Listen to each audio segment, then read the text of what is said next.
The more General Lishabani speaks, the more uncomfortable Advocate Baloyi appears to become. Because this is no ordinary witness. This is a man who was inside the investigation. A man who allegedly witnessed how decisions were made behind the scenes. And now, sitting in the witness box for the defense, he's dropping bombshell after bombshell about how this case was handled. Every time Lishabani moves beyond the statement, Baloyi quickly tries to pull him back. But the real question is, why does it seem so important to keep Lishabani confined to the written version, instead of letting him tell the full story? Because the moment Chambers' discussions enter the courtroom, the atmosphere changes completely. It suddenly stops sounding like ordinary cross-examination and starts sounding like someone exposing cracks inside the investigation itself. Watch how Baloyi tries to control the direction of the testimony, while Lishabani appears determined to finally say everything he believes was ignored behind closed doors. And after the clip, I want to hear from you. Do you think Baloyi is simply doing his job as a prosecutor? Or does Lishaban's testimony reveal deeper problems in the investigation? Let's take a listen. Ila engase ngikhuluma khona ke ne-station commander saseThembisa police station ngathi ke uyazi ukuthi ke uZungu ulekelela ke amaphoyisa kuleli cala leli ngiyacela ke ukuthi manje asimsizeke ukuthi ke ahambe ayesebenza. Lastly, my lord, I want to say that I never had a quarrel with Constable Zungu, and even today I remember I do not have any quarrel with Brigadier Gininda. Okugcina ke inkosi enkantolo engakusho ukuthi ngiyazi ukuthi ke akunankinga noma ke ngathi ke uxabano kulo kukhona noma kwakukhona ke phakathi kwami naye uConstable Zungu nanjengamanje futhi ke naphakathi kwami naye uBrigadier Gininda akunankinga eyikhona. I'm at pain, my lord, because Advocate Baloyi never listened to me clearly. Ukungizwisa ubuhlungu ke lokho ngoba ke uAdvocate Baloyi akaze ke angilalele. This is the last place where I will tell the truth. Indawo yokugcina ke le la engizothi khuluma khona iqiniso. General, can we ask for your cooperation? When we ask you a question, we want you to restrict yourself to that question. My lord, I understand you, but there's where I must explain for the information of the court, because yourself, you don't want me to tell the court what happened. Socela ke general ukuthi ke uma ngabe sikubuza umbuzo ukuthi ke uphendule kuphela lokho okuyikona esikubuzayo ngiyakuzwa ngosenkantolo kodwa ke kunala ekufanele ke ngichaze khona ke ngoba ke awungivumeleki ukuthi angitshele inkantolo ke okuphelele. General, you had the opportunity to give your evidence in chief. You've given your evidence in chief. It's now to us. It's now for the state to ask questions, and you confine your answer to what is being asked. Ube nalo ke ithuba general ukuthi ke unikeze ngobufakazi bakho ke ngokuphelele manje ke ukuthina ke ukuthi ke asikuhlobo imibuzo manje ke kufanele ukuthi ke uphendule kuphela lokho ekuyikona esikubuzayo. Now, General, just to come back to the earlier question, do you agree that in your statement, Exhibit ZZZ in brackets 11, you do not refer to this incident in 2020 when you say Constable Zungu informed you that he was being forced to implicate you in a taxi violence matter? Do you agree? It's not in this statement. I'm not agreeing about it because of when we were in consultation, I informed you about everything. I even said to you, you know what, Advocate Baloyi, one day, even after 10 years, the truth will come out. And the day Zungu is going to tell the truth, you are going to fail. And it's where you never agreed. Ingabe uyavuma yini ukuthi udaba lo okhuluma ngalo lokho 2020 ukuthi ke uZungu ke ethi waphoqwa ke ukuthi ke akabhale ngawe ukuthi ke alukho ku statement sakho. Cha, angivumi ke ngoba ke nangesikhathi ke ngangisehhovisi lapho siconsulta ke ngakutshela ke ukuthi ke noma kusemuva ke kweminyaka eyishumi iqiniso lizovela nokuthi futhi ke ngelanga uZungu azokhuluma ngale iqiniso uzoquleka ngalelo langa lelo. General, we are asking about your own statement, Exhibit ZZZ in brackets 11. Do you agree that there's no reference to the fact that Constable Zungu told you that he was forced to implicate you in a taxi violence matter by Brigadier Gininda? My lord, Thank you.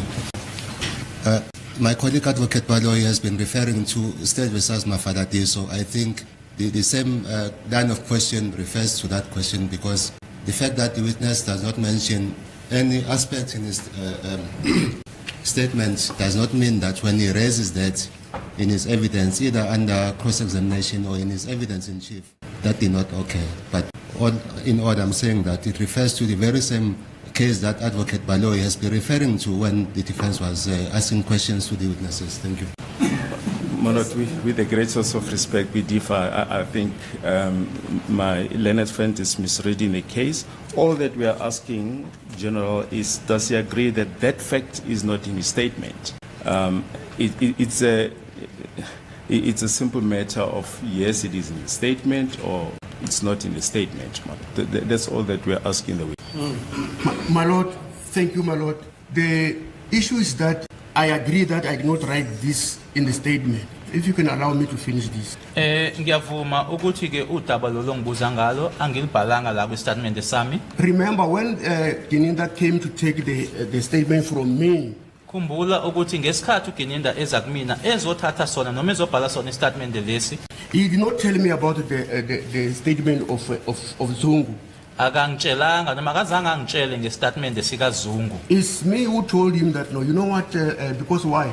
I know that previously the police made some serious mistakes.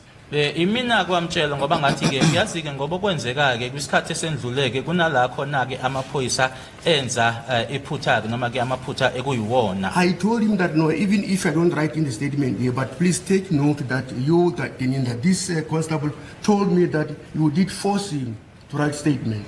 Kodwa ke buka lokhu noma bheka lokhu nanoma nje ngingabhalile lana kwistatement sami kodwa ke ukwazi lokhu wena Gininda ukuthi ke uconstable lona ungitshelile noma wangitshela ukuthi wena wamphoqa ukuthi abhale istatement. But I will just write this summary of the statement because he said just write this summary of the statement. I'm aware about that. I never sort of force him, but just write what you think you can write. But I told him that I cannot say this because why? The court will throw this case if I can say that. Kodwa wasethi ke yena ke kumina bhala ke ufinyezeke istatement lesi ngikuzwile ke lokho kodwa ke akunalutho noma ongikwaziyo ngalelo daba ungabhala ke wena nje ufinyezeke ngabe ngithi ke nami ke ngizobhala ke ngoba uma kuukuthi ke lolo daba lolo ngingalibhala lana ke inkantolo ke icala leli ke ngaliphonsela eceleni. General, for the purpose of our question, you do concede that it's not mentioned in your statement, paragraph ZZZ in brackets 11. My Lord, I agree, but I said during the consultation, I explained this to you, my advocate, but you did not want to listen to me. Ngiyavuma yebo uma ngabe uthi ke lokhu ke akubhaliwe ku statement sami kodwa ke ngishoyo ukuthi ke ngakusho ke lokho ngenkathi ke engangisehhovisi lakho kodwa ke awuzange ungilalele. Yes. General, for the sake of progress, we will move on. Can you perhaps just clarify the court? When you met Constable Zungu, exactly what did he tell you? Did he say he's got information about the commission of the crime involving the death of Mr. Senzo Meiwa?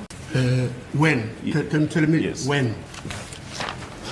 General, I'm still in the process of finalizing. When you first met him I'm saying when. in 2019, Thank you, my Lord.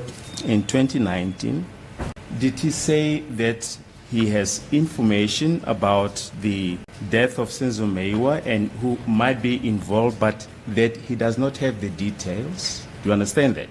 Yes, my Lord. That's the one part. Or did he tell you he does not have any information he had from Gwabeni about the death of Mr. Senzo Meiwa and who might be involved? General, before you answer, do you agree that these two propositions are different? Yes, I agree that. Yes. different. Ngabe ke kuyinto akutshela yona uZungu ingabe wathi kuwena ungabe unolwazi yini ngokushona kwaSenzo Meiwa ukuthi nje imininingwane angenayo noma ke akutshela kona ukuthi nje kuyinto ayizwa ngogwabeni ngaphambi kokuthi uphendule ngabe uyavuma yini ukuthi into ezimbili ezahlukene lezi? Yebo ngiyavuma. Just maybe to save time, your evidence is that he told you that he heard from Gwabeni as to who might be involved in the death of Mr. Senzo Meiwa. Is that your evidence? Yes, yes. Ubufakazi bakho yini ukuthi ke akutshela kona yena ukuthi ke ukuthi obani ababembandakanyeke ekushoneni kukaSenzo ukuthi into leyo ayizwa ngogwabeni? Yebo. My Lord, just to, sorry, just, yes. yeah. My Lord, as I said, I want to try to be very, very slow, my Lord, because this is the last place where I will inform the court for the sake of justice. Nanjengoba ngishilo ke ukuthi ke angifuni ke ukuthi ke ngiqhamazeleke noma ngijahe noma nanjengoba ngishilo Yes, but- ukuthi indawo yokugcina ke lena la ubulungiswa kungenzeka khona. But General, I was still talking, my Lord. yes, you have given your evidence in chief. But Lord, We are now in charge of the process. Okay. So we ask you questions, you answer the questions. Please, General. yeah, but the thing is, I understand, but I have to explain when you ask me. Because why? When I was with you, you never get a chance of talking to you. Yebo ke ngiyakuzwa ke ukuthi ke ubuze imibuzo kodwa kufanele ngichaze ngoba ngesikhathi enganginawe ngaso awukazeke unginikeze ithuba lokuthi ke ngikhulume nawe. In my office, my advocate, you were not there. I was with Zungu, and I can tell you the atmosphere. You know what? I was so happy because I wanted to solve this case before I can go on patient. To say, when he came, they said, General Shaban, the information I got, you are right to say that now, is from my uncle Gwabini. Wawungekho ke ehhovisi lami kwakuyimina ke noZungu babe lapho nesimo ke lapho njena ke futhi ngangithokozile ke ngoba ngangitshela ukuthi ke ngifisa ukuthi ke icala leli ke ngiqazuleke ngaphambi ukuthi ngihambe ke impesheni wangitshela ke wathi ke noma ke ulwazi lo nginalo ngalithola kumalume wami uGwabeni. And he said, my Lord, and I trusted, he said he trusted his uncle Gwabini. The people who went there is Mozi. Okay, just low.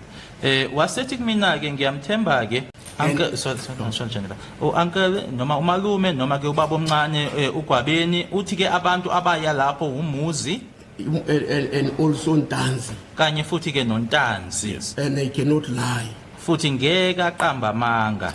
But he was not there.